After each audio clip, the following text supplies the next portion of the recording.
கண்ணாடியை மட்டும் கலட்டியாச்சுன்னா ஒரு மனிதரை பார்த்து அழகா இருக்காங்கன்னு சொல்றதுக்கு மூக்கும் மொழியுமா லட்சணமா இருக்காங்கன்னு சொல்லுவாங்க. அப்ப அந்த மொழிய பார்த்தா தானே தெரியும் இது லட்சணம் என்னன்னு. ஆமா, போய் கண்ணாடியை கலட்டுனாங்க.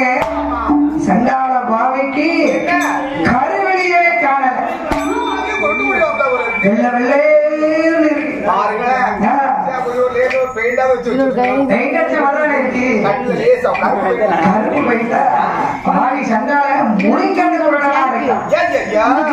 இவரை கூட்டிட்டு போய் தேவகிக்கு மாப்பிள்ளையில மணமேடையில உட்கார வச்சோம்னு சொன்னா தேவகி களத்துல தெருமாங்கலத்தை கெட்டதுக்கு பதிலா பக்கத்துல இருந்து மந்திரம் சொல்றாரே ஐயரு புரோகிதரு அவர் களத்துல தாலி கட்டிடுவோம். இவனை கூட்டிட்டு போனோம் வைங்க, குடும்பத்துக்குள்ள பல பிரச்சனை வரும். அதனால வேண்டாம். அப்போ வடத சைடு இருக்கிற மாப்பிள்ள வேண்டாம், வடக்கு இருந்து எங்க போகலாம்? எனக்கு என்ன நாடுல இருக்கு?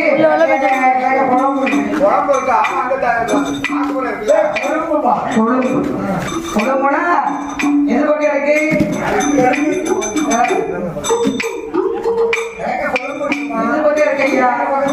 சொல்லுங்க ஐயா. கொழும்புல போய் சரி இறங்கிட்டாங்க. அங்க போய் பார்க்கும் போது அழகா இருக்காரு மாப்பிள்ள, அம்சமா இருக்காரு, பார்க்கவும் நல்ல லட்சணமா, அப்படி ஒரு வாட்ட சாட்டமா. ஆமா, பார்க்கும் போது எப்படி இருக்காரு தெரியுமா? மாப்பிள்ளைய பார்க்க நம்ம கட்டக்காரனாச்சி மாதிரி. ஆமா, வெள்ள வெள்ளரி பணமா இருக்காரு. மூக்கு நல்லா இருக்கு, மொழி நல்லா இருக்கு, மூக்கு மொழி லட்சணமா இருக்காரு. ஆமா ஆமா, பக்கத்துல போய் அவர் ஊர் பேர் என்ன நல்லா விசாரிச்சுட்டு வாங்க, மாப்பிள்ளை தூக்கிட்டு போயிடும். வேறவே ஐயா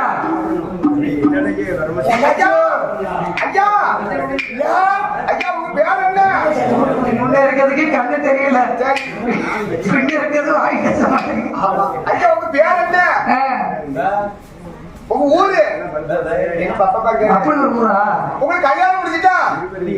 அதுக்கு மட்டும் வாய திறக்காரு பார்த்தீங்கன்னா கல்யாணம் முடியலன்னு சாமானியப்பட்ட ஆளே கிடையாது. நல்ல மனுஷனா இருப்பாரு போல இருக்க. அவங்கதான் தெரியாம இருந்திருக்கும் வாயில்லா பூச்சின்னு. அப்படின்னா இவரும் தேவைக்கு செல்லாக மாட்டார்.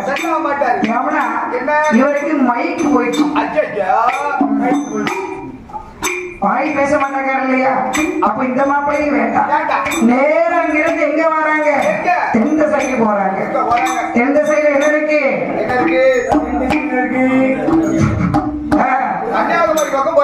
கன்னியாகுமரி போற வழியில நாகர்கோவில் சந்தைக்குள்ள போயிட்டாங்க. கூட்டம் இருக்கு.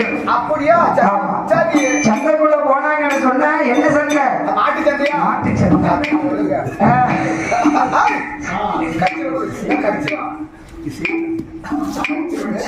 அப்போ மாட்டு சந்தைக்குள்ள போனாங்க, வியாபாரம் நடந்துகிட்டு இருக்கு. போய் பார்த்தாங்க, ஒருத்தருக்கு ஒருத்தர் அங்க பேசிட்டு இருக்காங்க, வியாபாரம் பேசிட்டு. அதனால அங்க போன உடனே இவர் பார்த்தாரு, ஒரு மாப்பிள்ளை வாட்ட சாட்டமா சும்மா நல்லா நறுக்கி டவல்லாம் போட்டுக்கிட்டு ஜம்மு இருக்காரு. அவர்கிட்ட போய் ஐயா உங்க ஊர் என்ன, பேர் என்னன்னு கேட்டாரு. பாருங்க, போன உடனே என்ன பண்ணிட்டாரு மனுஷன், துங்க தூக்கி கைக்குள்ள போட்டாரு. போட்டு அவர் கையை பிடிச்சி கைக்குள்ள வச்சுட்டாரு. கையை பிடிச்சி வைக்காரு. இவங்க கேட்காங்க உங்க ஊர் என்ன, உங்க பேர் என்ன? நல்ல மழை எங்க ஊர்ல. உங்க பேர் என்ன? அப்படியே காட்டாச்சு சாப்பாடு அதானே. உங்க அம்மா யாரு, அப்பா யாரு?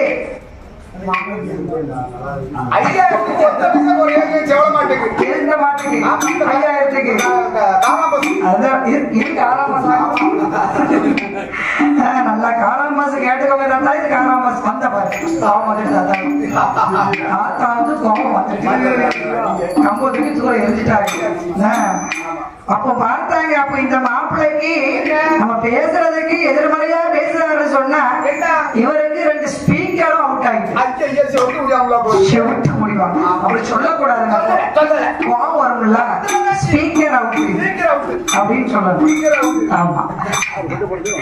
அங்க இருந்து அந்த மாப்பிள்ளையை வேண்டாம்னு சொல்லிட்டு நேரம் மேல்நாட்டுக்கு போறாங்க.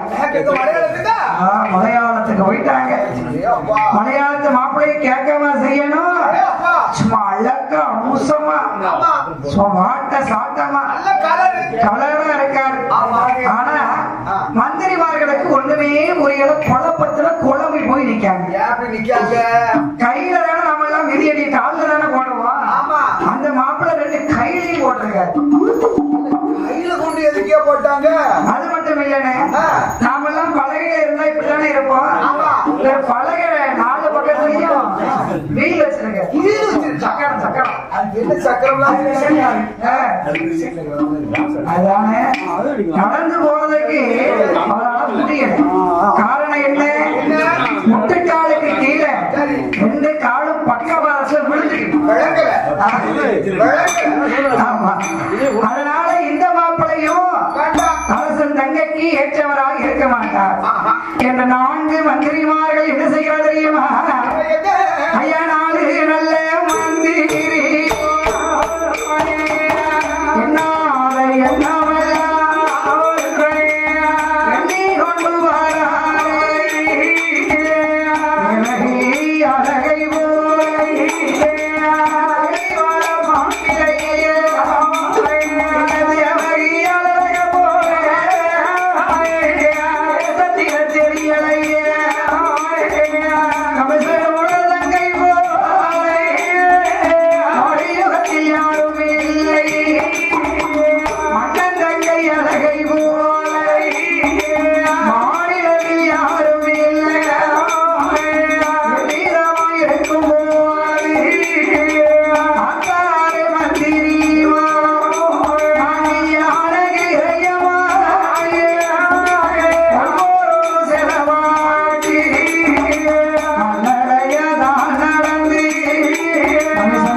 பேசாம ஊருக்கு ஒதுக்குப்புறமாக ஒரு கன்னி மடத்தை கெட்டுங்க, இவளை கொண்டுட்டு போய் அங்க வச்சிருங்க.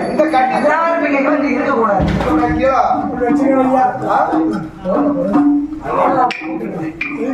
கூட்டிட்டு போய்க்கிறதுக்கு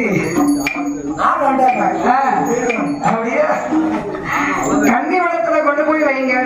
ராமராஜ மாத்தா ஏன் அப்படி சொல்லுதீங்க? ஏன்னு சொன்னா இவளுக்கு இந்த ஜென்மத்துல கல்யாணம் முடியாது. அதானே நாங்களும் எவ்வளவோ இடம் பார்த்துட்டோம். ரொம்ப அழகா இருக்கா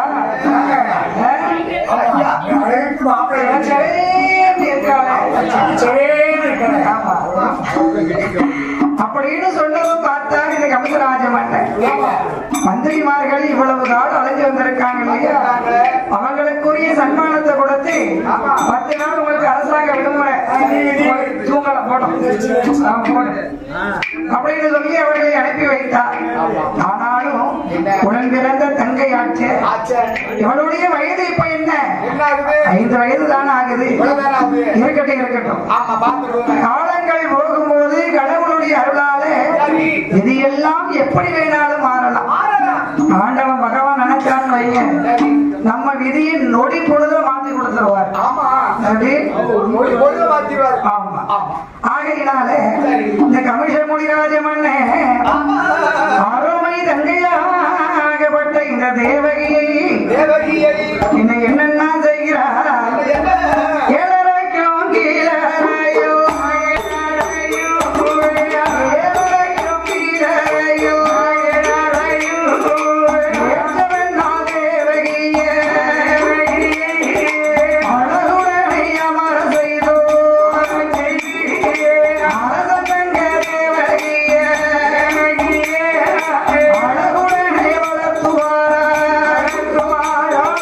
வளர்த்து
ஏழரைக்கும் கீழறையிலே 5-6 தோழி பெண்களோடு அழகா வளர்த்து வந்தார்.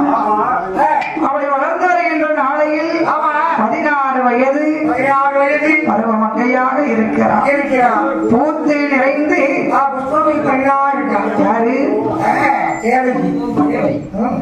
அப்பேற்பட்ட இந்த தேவகி பூத்து நிறைந்து புஷ்பவதியாக இருக்காளே.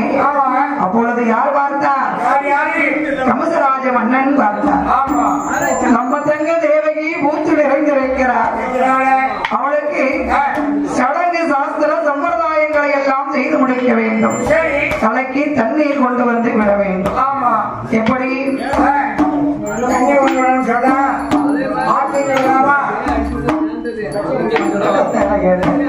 ஆற்று தண்ணீர் எடுத்தா என்ன ஆகும்? ஆற்று தண்ணீர்ல சரிகிறாதில்ல. குளத்து தண்ணி எடுத்தா கொக்கு எச்சம் போட்டுருக்கோம். கொக்கு எச்சம் அது சொல்ல தாங்க முடியாது. என்று எண்ணாத எண்ணங்களை எப்படி எண்ணுகிறது தெரியவா? ஆற்று தண்ணீர் எடுத்தோமா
ஊத்து தண்ணியில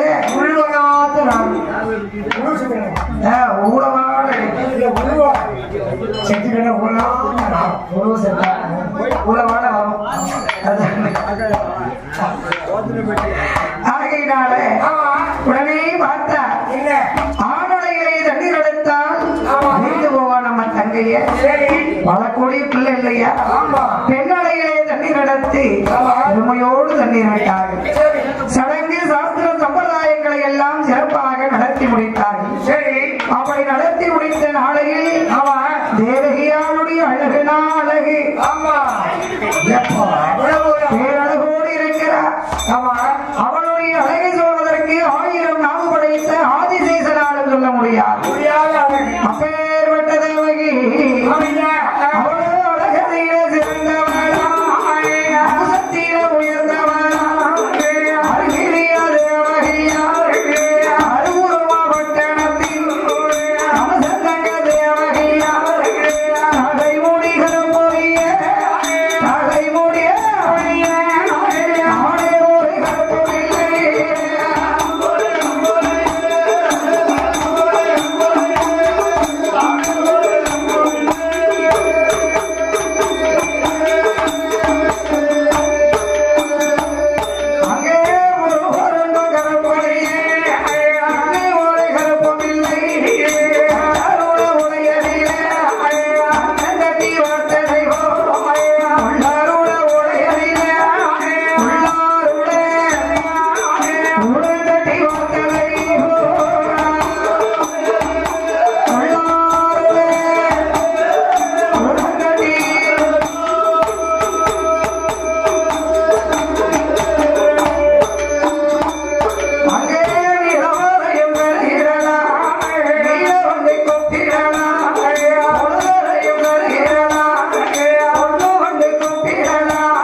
யா யா யா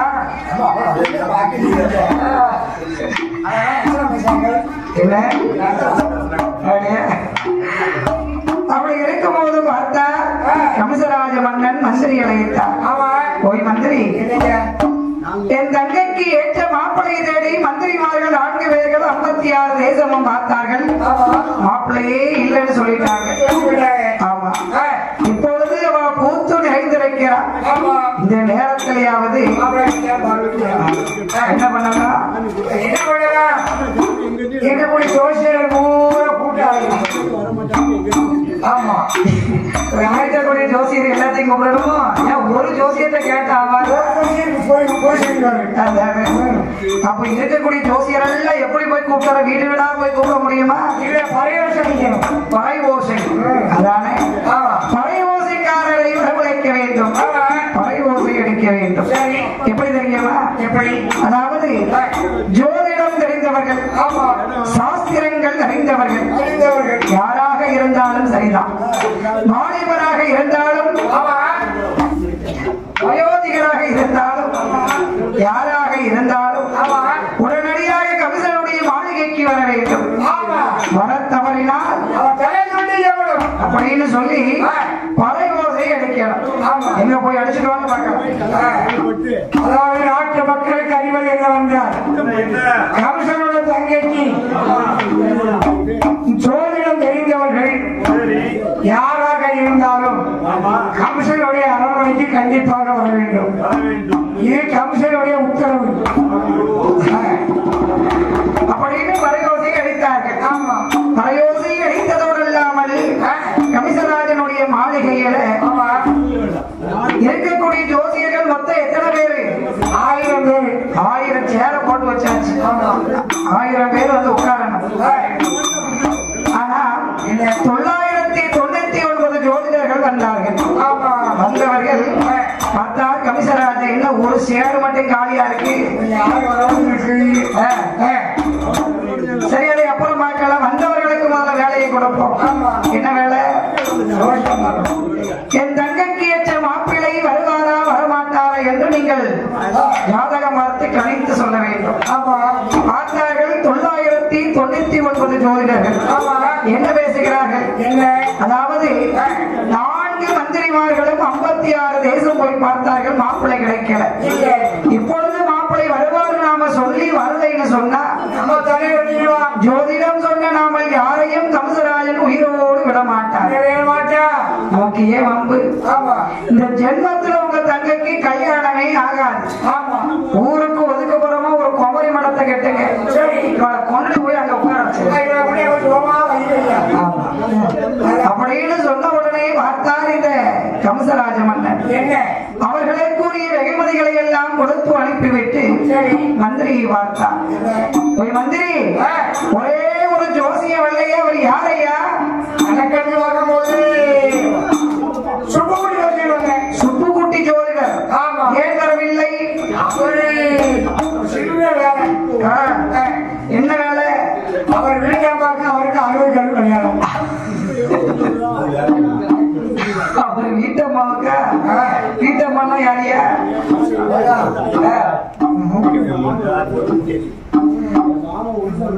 சுப்புக்குட்டி ஜோசியருக்கு 60ஆம் கல்யாணம் நடக்குதுன்னா கமசராஜனுக்கு வந்ததே கோபம். என்ன கல்யாணமா?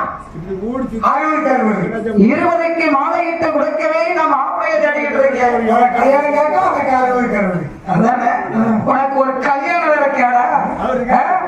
எழுது வருவாங்க. என்ன? உடனடியாக கம்சராஜனுடைய மாளிகைக்கு வரவில்லையானால் மாளிகை வாங்கப்படும். மாங்கல்யத்தை எடுத்தாரு. சுந்தரி கடத்தல ஒரு முடிச்சு. என்ன வீடு கட்டுதா?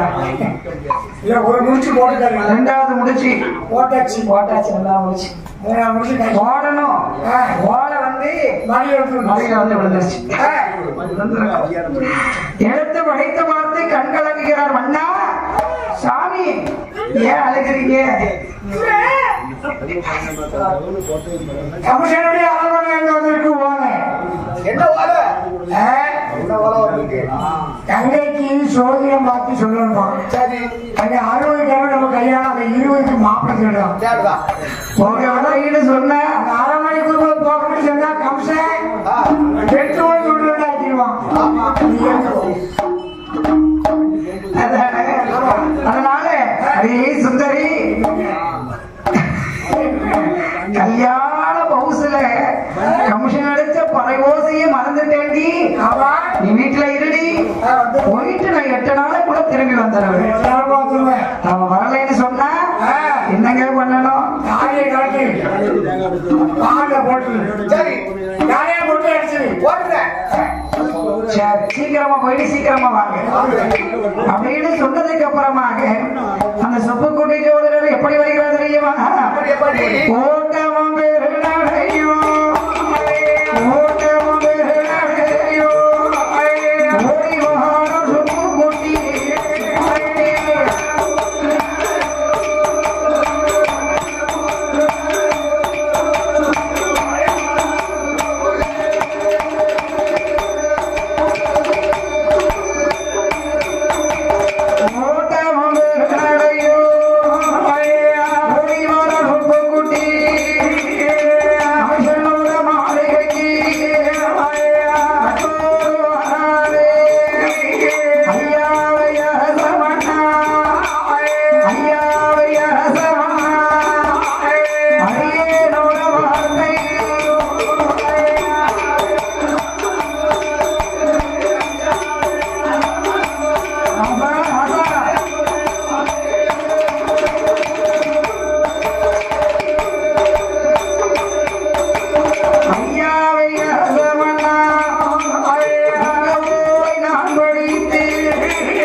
அப்படின்னு சொன்ன உடனே பார்த்தார் அந்த சுப்புக்குட்டி.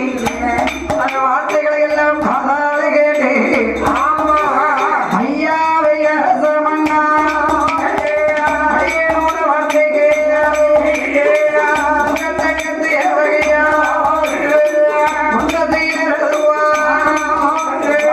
மாப்பிள்ளை வருவாரையா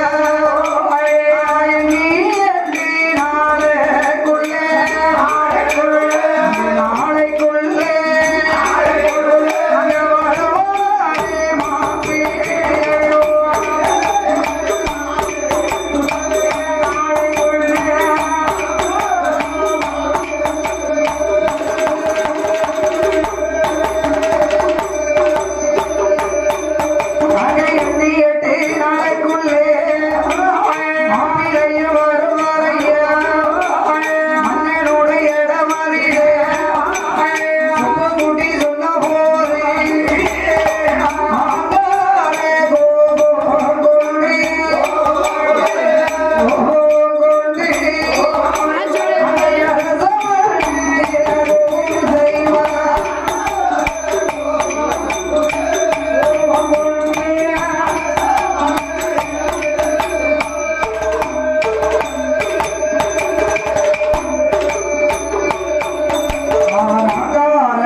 சொன்னாரு. 8 நாள்ல மாப்பிள்ளை வரும்னு சொல்லியிருக்கா.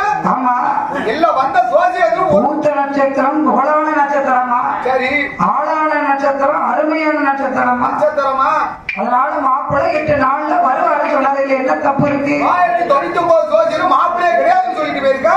ஆமா, ஒருத்த வந்து சொல்லிட்டு நம்மகிட்ட உள்ள தேங்காய் பழம் தெச்சனையெல்லாம் வாங்கிட்டு போயிருக்காங்க. தேங்காய் பழத்துக்கு அதானே கிழட்டு ஜோசியர். கண்ணு தெரியுமா தெரியாதான்னு தெரியல. என்னத்த கட்டத்தை போட்டாரோ தெரியல. சொல்லிட்டு பொண்டா டிவி தாடி எடுத்துக்காதீங்க. இவரை சும்மா விடக்கூடாது. விட மந்திரி இவரை வெட்டாம விட மாட்டேன். துண்டா அண்ணா, பொறுமை பொறுமை. என்ன பாருங்க வேந்தே, என்ன பொறுமை வேணும்? பொறுமையா 8 நாள் இருக்கா? ஆமா 8 வருஷத்துக்கு வெளியே சொல்லல 8 மாதத்துக்கு வெளியே சொல்லல. புரிய போறாங்க. அப்ப என்ன செய்யுங்க? என்ன செய்யணும் சொல்லு. மந்திரி 8 நாள் வரைக்கும் நான் பொறுமையா இருக்கணும்னு சொன்னா அது வரைக்கும் இவரை சும்மா விடக்கூடாது. என்ன செய்யணும்? கல் சிறையில கொண்டு போய் அடைக்கணும். கல் சிறையில சும்மா அடைக்க கூடாது. 21 விளக்கையும் போட்டணும். 21 விளக்கு போட்டா போறாது. பாம்பு, பள்ளி, நட்டுவக்காளி, தேளு, பூரா, மூட்டை, அசுமந்தம் எல்லாத்தையும் கொண்டு போய் ஒரு பக்கத்துல கொட்டிடணும். அதான் நான் கேட்டேன். 8 நாள் பார்க்கலாம். ஒரு உண்மையை சொல்லியிருந்தா உயிரோடு இருப்பார். இல்லைன்னா இந்த பூச்சி விஷப்பூச்சிக்கு இந்த விஷப்பூச்சி இறையாக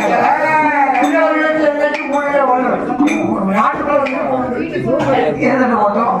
அப்படி இருப்பதினால சொன்ன உடனே பார்த்தார் மந்திரி யோசனை நல்ல யோசனை தானே, அதன்படியே செய்யலாம் என்று சொல்லி 21 விளக்கையும் கூட்டி சுப்புக்குட்டி ஜோசியரை கல் சிறைக்குள்ளே போய் அழைத்தார்கள்.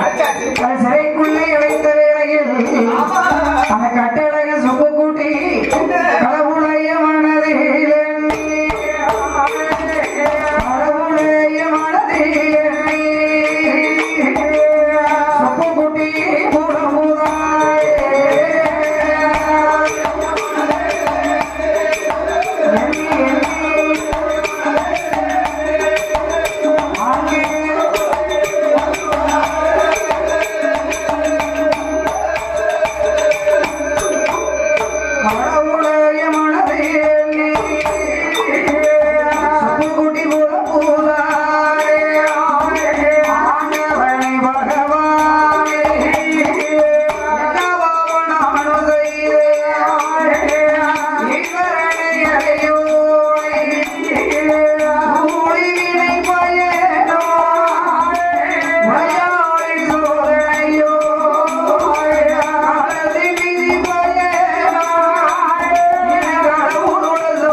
கம்சன் கழுத்தறுத்து போட்டிருப்பானே அதுக்கு பயந்துதானே வந்தேன்.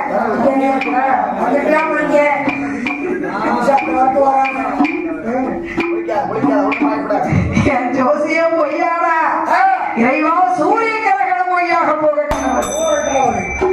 என் சாஸ்திரம் பொய்யா போன ஆமா சந்திர கிரகணம் பொய்யாக போகணும் என் துன்பத்தை இருமுக துன்பமா ஆமா அப்படின்னு சொல்லி சரி சுப்புக்குடி ஜோசியர் கல் சிறைக்குள்ள உட்கார்ந்து எல்லாமே பண்ணுவேன் ஐயோ பாவம், ஆறுதலுக்கு கூட ஒரு நாள் இல்லை கண்கலங்கி கண்ணீர் விட்டு கதறி அழுதான் உறக்கவில்லை என்றவர்களுக்கு எல்லா கதறி கதறதான்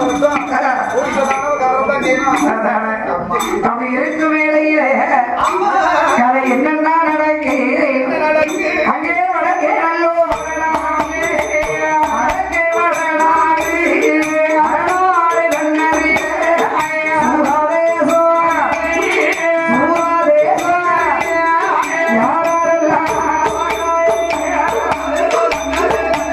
சூராதேசோ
தாத்தாக்கு இங்க நிறைய ஆள் இருக்கும் போல இருக்கு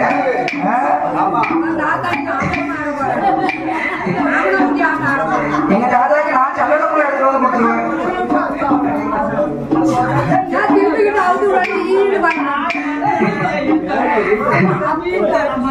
தாத்தா சிங்கம் முடியுமா தாத்தாட்ட அதனால பார்த்தால் சூராதேசத்தி சூராராஜனும் சூராதேவியும் ஆலனம் தேவியும் மன்னவனம் தேவியுமாக அந்த சூராதேசத்தை அரசாண்டு வருகிறார்கள். இறைவனுடைய அருளாலையும் கிருபையாலையும் அவர்களுக்கு எந்த ஒரு குறையுமே கிடையாது. பகவானுடைய அருளாலே ஆளால் குறைவும் இல்லை, பாக்கியத்தால் தாழ்வும் இல்லை. சொத்து சுகத்தோடு மண்டமனையோடு வாழ்ந்து வருகின்றவர்களுக்கு அந்த இறைவன் பகவானுடைய அருளாலே அருங்கிலியால் இந்த சூராதேவி இப்படி எப்படி இருக்கிறது. இங்க வாங்க தாத்தா, இங்க வந்து உட்காருங்க. இப்படி வாங்க, நாங்க இருக்கோம் தாத்தா, இங்க வந்து உட்காருங்க.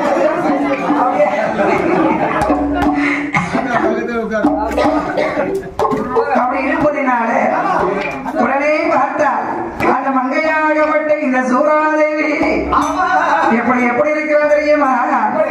அந்த மாதம் கோடை மாறந்தால்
ஆமா. தாயும் தகப்பனும் அறிவு பாடங்களை படிக்க செய்தார்கள். சரி. அந்த 5வது வயதிலே ஆமா. பெற்றெடுத்த தாயாகப்பட்ட ஆமா. சூராதேவி இறந்து போனார். என்று போறாங்க. பிள்ளைக்கு சின்னஞ்சிறிய பிராயத்தில் அவன் இழக்கக்கூடாத ஒரு உறவுன்னு சொன்னா அது அம்மா. அம்மா. இப்படி ஆமா அம்மா. ஏன் தெரியுமா? ஏன்? அம்மா இல்லாம ஒரு குழந்தை வளர்றது எவ்வளவு கஷ்டம் தெரியுமா? அம்மா. கண்டிப்பா தாய் தாய் இருந்து பிள்ளைங்க அம்மனை ஊட்டி குழந்தைய வளர்த்தா அந்த பிள்ளைகளை வளர்ப்பு நல்லா இருக்கும். தாய் இல்லைன்னு சொன்னா அந்த பிள்ளைய யார் பார்ப்போம்? ஆகையினாலே அப்படி இருப்பதை நான் பார்த்தால் கண்மணியாகப்பட்ட இந்த பாலகன் இந்த வசுதேவன் பாலகன் எப்படி இருக்கிறாருன்னா ஒரு 5வது வயதில் அம்மாவும் இறந்த போவாது ஆத்தாரை சூரராது இல்லா பிள்ளை என்று தன்னுடைய மகனுக்குத்தான் முறையதும் இல்லாமல் தாய்க்கு தாயாக தந்தைக்கு தந்தையாக தன்னருமை திருமகனை வாசத்தோடு வளர்த்துவார் நாடகிய 10 வயதுமாச்சு 10வது வயதில் பெற்றெடுத்த அப்பாவோ பெற்றெடுத்த அப்பாவோ ஆண்டு மடிந்தார்.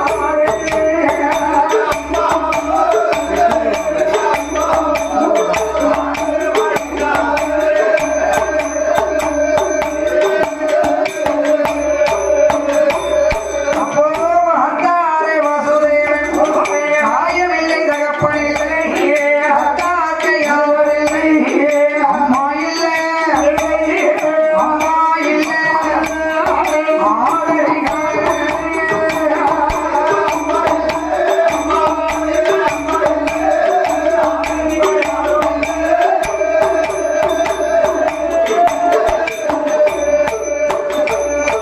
அங்கே அம்மா இல்லை அப்பா இல்லை ஆதரிக்க யாரும் இல்லை ஆத்தார கண்மணியோ தகப்பன் இல்லாமல் ஆத்தாரை மகன வாசுதேவன் போல கண்ணீரே சோரடித்தார்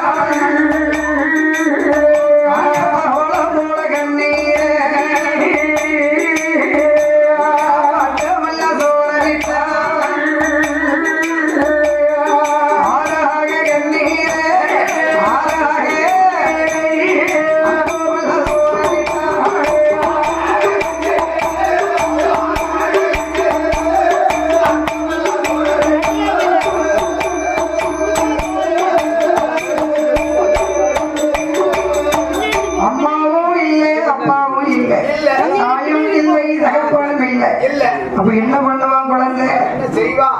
ஆதரவுக்கு யாருமே இல்லை. ஆமா.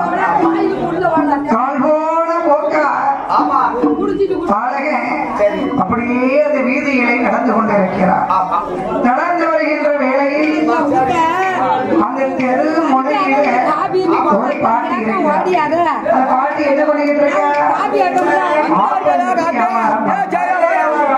ஆப்பக்கடை அன்னைக்கிளை பாட்டி.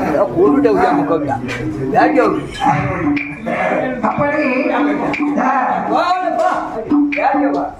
ஆப்பம் சுட்டி வித்துக்கிட்டு இருக்கா. அந்த இடத்துக்கு அங்கிருந்து வருகிறார் கண்மணி பாலகன். அப்ப அந்த பாண்டியம்மா பார்த்தா என்ன அச்சச்சோ, சிவராச மகனாச்ச சுராதேவி மகனாச்ச அம்மாவும் இல்லை அப்பாவும் இல்லையே. அப்பேற்பட்ட பிள்ளை தன்னன் தனியா நடந்து வாழானே. தாயும் இல்லை தகப்பன் இல்லை தற்காக்க யாரும் இல்லையே. அம்மாவும் இல்லை அப்பாவும் இல்லை ஆதரவுக்கோ ஒருத்தரை இல்லையே. அதனால நம்ம பிள்ளைக்கு நாமத்தான் ஆதரவா இருக்கணும் அப்படின்னு சொல்லி அந்த பாட்டியமா முடிவு பண்ணலாம். நமக்கு யாரும் இல்ல பிள்ளைக்கு யாரும்